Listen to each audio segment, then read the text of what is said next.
Здравствуйте всем! Добро пожаловать на канал Магия Песка. Старинные турецкие гаремные гадания на песке для вас. Мои дорогие зрители, гости, подписчики, всех вас хочу поблагодарить за ваши лайки, хорошие и добрые комментарии, за вашу поддержку, за ваши донаты. Земной вам поклон. Давайте сегодня сделаем отсыпочку на обидчика, на мужчину, который вас обидел, и узнаем, почему он так с вами поступил и что ему за это будет. Если тема интересна, пожалуйста, присоединяйтесь, загадайте на мужчину, задайте ему этот вопрос: почему ты так со мной поступил? И обратитесь к высшим силам и спросите, что ему за это будет. Я думаю, что все уже настроились. Убираю Назар. Прошу высшие силы дать мне возможность ответить на все ваши вопросы и послать для вас только самую важную, нужную и полезную информацию. Пусть высшие силы входят в мои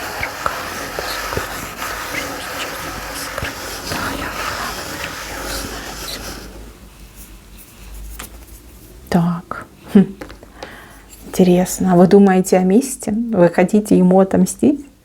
Ай, девчоночки, ай да молодец. Смотрите, мои хорошие, я вижу, что вы, конечно же, обиженные. Я вижу, что вы не готовы проглотить эту обиду. Я вижу, что вы хотите возмездия. Вы об этом думаете. Кто-то стесняется своих мыслей, а кто-то этими мыслями прям и живет. Это вам очень помогает не упасть духом, и себя простимулировать. Стимулировать жить дальше. Жить дальше, идти по жизни и думать о себе. Так, запрос на месть понятный. Что касается мужчины. Девчоночки, вот вижу, что до него начало доходить. Доходить, что поступил плохо, что поступил неправильно, не по-человечески, что нужно было по-другому действовать, что нужно было, прийти, сказать, объяснить, какого-то ответа от вас потребовать. Понятно, что ситуации разные, но вот он примеряет, понимаете, примеряет сейчас на себя и думает: а вот если бы со мной так поступили, вот что бы сделал я, чтобы я почувствовал. Совесть просыпается в этом мужчине, причем просыпается очень такая, знаете, колючая совесть, колет изнутри, очень больно колет. Мужчина потерял покой. Сон у него, очень такой беспокойный, плюс у кого-то вообще бессонница тут начала проявляться. Сны очень яркие и пугающие. Вот, прям места себе не находит. Девчоночки, у кого-то мужчина в запой ушел. Пытается в алкоголе, в этой бутылке найти успокоение и забыться, заглушить свою совесть. Но у него не получается, абсолютно не получается. Когда он творил это зло по отношению к вам, он был в ярости. Я вижу здесь ярость, которая просто закрыла ему глаза. Пелена, вот красная пелена. Ничего не вижу, в ушах звенит, вот выпустил, как говорится, пар на вас. Не имел он на это права никакого, ни морального, ни этического. Здесь однозначно перед вами он преступник, который совершил просто непростительный поступок. Вот. Чем дальше, чем больше времени проходит, тем яснее он это все понимает и все это чувствует. Да, сейчас он занимается тем, что пытается найти себе оправдание, но оправдания нет, просто нет и быть не может. Нельзя так поступать с людьми родными, близкими, а особенно с теми, кто тебя любит и в тебя верит, тебе доверяет. Вот, начинает до него доходить. Я в защиту этого мужчины хочу сказать лишь только одно. Триггером на всю эту ситуацию стала какая-то женщина. Женщина, такая, знаете, на змею похожая. И у этой женщины такие руки на щупальцы похожи, То есть, если она схватит, то навряд ли отпустит. Мало того, она еще какая-то ядовитая женщина, то есть токсичная. Она отравляет сердца, умы и жизни людей. Кто эта женщина ему, я не могу тут вам сказать, потому что вы все разные, все в разных ситуациях. У кого-то это соперница, у кого-то это мамочка, например, ревнивая, у кого-то бывшая, Кто-то вот его отравил, девочки, отравил этими сомнениями, накрутили, наговорили, ну а кого-то, извините, на чары посадили. Вот и все. У мужчинки планочка-то слетела, как я уже сказала, да, пелена ярости, ярость на вас, и вот вследствие такой поступок мужчина совершил. И не важно, что это было. У кого-то мужчина обидел словом, делом, а у кого-то мужчина просто исчез, либо там заблокировал и никак не выходит на контакт. Да, девочки, не повезло, не повезло, так не повезло. Конечно, его это не оправдывает, абсолютно не оправдывает, и я его не оправдываю, но тем не менее. Вот главный триггер – это какая-то женщина, третье лицо, главный триггер выходит. Так, по поводу вашей мести. Задумка хорошая, но, девочки, мстить вы не будете. По одной простой причине, что за вас отомстят высшие силы, либо духи вашего рода. Либо так отыграется. Не вы будете руки о него марать. Высшие призовут его к справедливости. Да? Либо духи рода с него по полной за вас спросят. Как накажут этого мужчину за его проступок? Скорее всего, будут бить на самую болевую точку, вернее, в самую болевую точку. У кого-то мужчина зациклен на деньгах, ждут большие финансовые потери. У кого-то мужчина хорохорится своим здоровьем, да, богатырским. Ну, так пострадает его здоровье, это богатырское. У кого-то мужчина, например, любитель, да, каких-то вот активных приключений. Ну, посадят его в 4 стенах. Приключения его и закончатся. Так, будет ли он у вас просить прощения? Будет ли он просить прощения? Он, знаете, он душетрус. Вот я вам так скажу.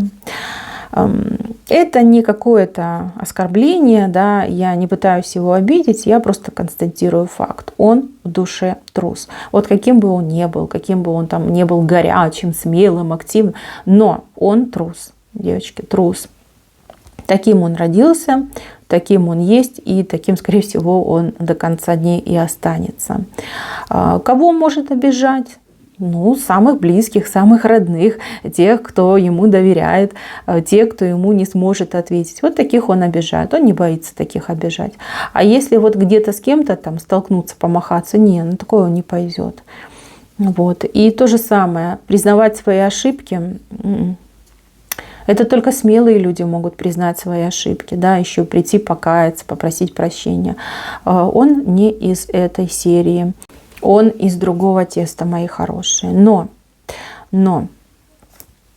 вот как я вижу, он будет делать попытки, не сейчас, немножко попозже, он будет делать попытки, ну вот я не знаю, навязаться вам, будет попадаться вам на глаза, у кого-то отыграться, если вы вместе проживали, что вот он придет и скажет, ну я же тоже здесь живу, да, вот я там типа домой вернулся. У кого-то отыграется, что мужчина разблокирует и скажет, а что ты мне не пишешь? Вот я сижу, а тебя сообщений не получаю. Вот, не будет признавать, да, будет пытаться уходить от этой ответственности. Ну, как в наглую, да, на изи пойдет. Вижу, что у него это не получится. Знаете, какая его главная задача, цель? Вот чего бы он желал? Чтобы вы первая вышли на контакт, чтобы вы первая заговорили с ним, чтобы вы первая, ну, пошли на сближение и на примирение. Ему это важно. Он, знаете, как себе думает, вот она мне руку протянет, и я, конечно же, за эту руку схвачусь, да, и все у нас наладится. А вот сам я боюсь. Я боюсь, я не хочу получить отворот-поворот, я не хочу получить жесткий отказ. Нет, я так не хочу. Я не хочу чувствовать себя лузером, да, не хочу чувствовать себя проигравшим. Но это особенности его характера, мои хорошие. Он как подросток в пубертате. Глаза горят, а в голове пусто. Вы, если попозже с ним встретились, да, когда бы ему годиков там на 5-10 было побольше, может быть, он бы и по-другому себя вел. А сейчас он еще как незрелый, не готовый, сыроват. Так. Винит ли он ту женщину в том, что так все произошло? Да, винит. Да, винит. А вот ее он как раз-таки очень винит. Вот он понимает, что стал жертвой ее вот этих манипуляций, ее ухищрений, ну и действительно с ее рук он сам принял яд. Он, кстати, с ней очень жестко либо уже поговорил, либо будет говорить очень жестко.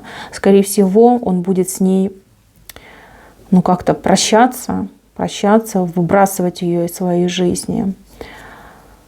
Возможно, уже, кстати, выбросил, потому что она отклонилась в сторону, отклонилась с его жизненного пути. И еще как-то пытается его он за подол держать, но нет, не получается у нее. Знаете, как одним пальцем держит. Скоро ее власть над этим мужчиной закончится, не сможет она больше на него влиять. Что мне не нравится лично во всем этом, в том, что он, понимаете, он не винит себя. Ну, либо винит себя в меньшей степени. То есть у него везде всегда кто-то виноват. То есть виновата эта женщина, что его накрутила. Вы виноваты, что прощения не идете просить, да, либо первое не выходите на контакт. Ну, там, не знаю, виноват кто-то где-то, там, судьба, стечение обстоятельств, звезды не в тот ряд стали, понимаете? А я типа хороший, я типа молодец, я типа что надо, мужик. Ну, тут высшие силы его за это и в основном и накажут. За то, что человек мало того, что оступился, так еще и не раскаялся. Как мы знаем, высшие силы, если человек чистосердечно раскаивается, всегда готовы понять, простить и облегчить долю либо ситуацию. Вот если бы он раскаялся, поверьте, все бы было хорошо. И у вас, и у него, и вам какие-то возможности дали, и укрепили ваши отношения. И мужчине бы этому помогли в исполнении его мечты. А теперь все пойдет наоборот. Ему достанется крепко. И, знаете, как и сам себя наказал, и высшие наказали. И путь обратно будет очень сложный, очень сложный. Ведь вы уже не та глупая девочка, вас уже так просто не обмануть. Вы уже не будете ему доверять так, как раньше. Чтобы вернуть ваше доверие, ну я даже не знаю, что этому мужчине надо будет сделать. Свернуться и вывернуться, с неба звездочку достать, какую-то жертву принести, не знаю, даже предположить не могу. Я пока не вижу, что вы готовы ему опять довериться. Да, принять вы его обратно можете, несмотря на то, что у вас сейчас настроения нету, но тем не менее вы можете. Но чтобы доверять этому человеку, чтобы забыть ему все, навряд ли. Навряд ли. Вы такая женщина, у вас память хорошая, и с вами такие номера не проходят, абсолютно не проходят.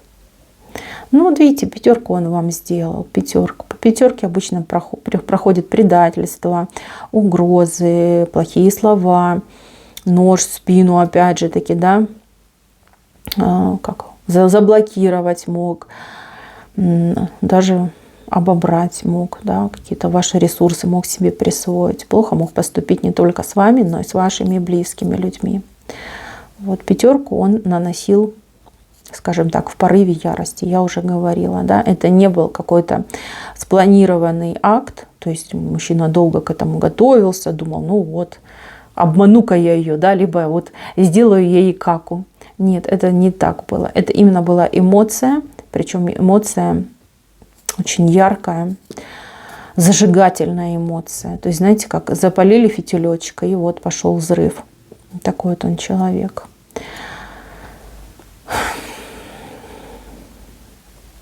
Меня вот очень смущает эта женщина. Это не могу понять, на каком основании она в его жизни и почему он так ей доверял, почему он так, скажем так, ее приблизил к себе, и почему вы с этим ничего не делали. Вот это меня очень смущает. Вот если бы ее не было, мои хорошие, вот в принципе, да, не было, не существовало, либо она так близко к нему бы не находилась, возможно, бы этой ситуации всей и не было. Не было.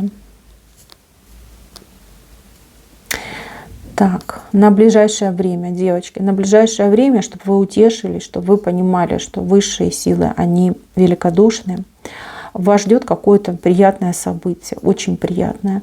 У кого-то отыграется приятное событие с замечательным кавалером, а у кого-то отыграется как какое-то дело, возможность, а может быть даже и денежка, да, возможность заработать денежку. Очень приятно идет. Вот это событие поможет вам забыться, расслабиться и поверить в то, что жизнь, она ведь не такая страшная, либо тяжелая, именно в эмоциональном плане, да, что положительные моменты, чудеса, хорошие благостные события, они ведь тоже случаются. У вас, кстати, это произойдет буквально в течение 5-7 дней. Да, вот это прекрасное событие.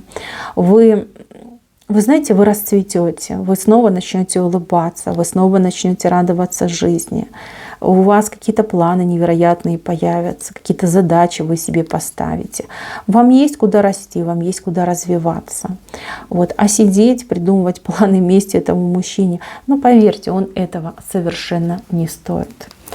Так, мои хорошие, на этом все. Берегите себя. Всем пока-пока.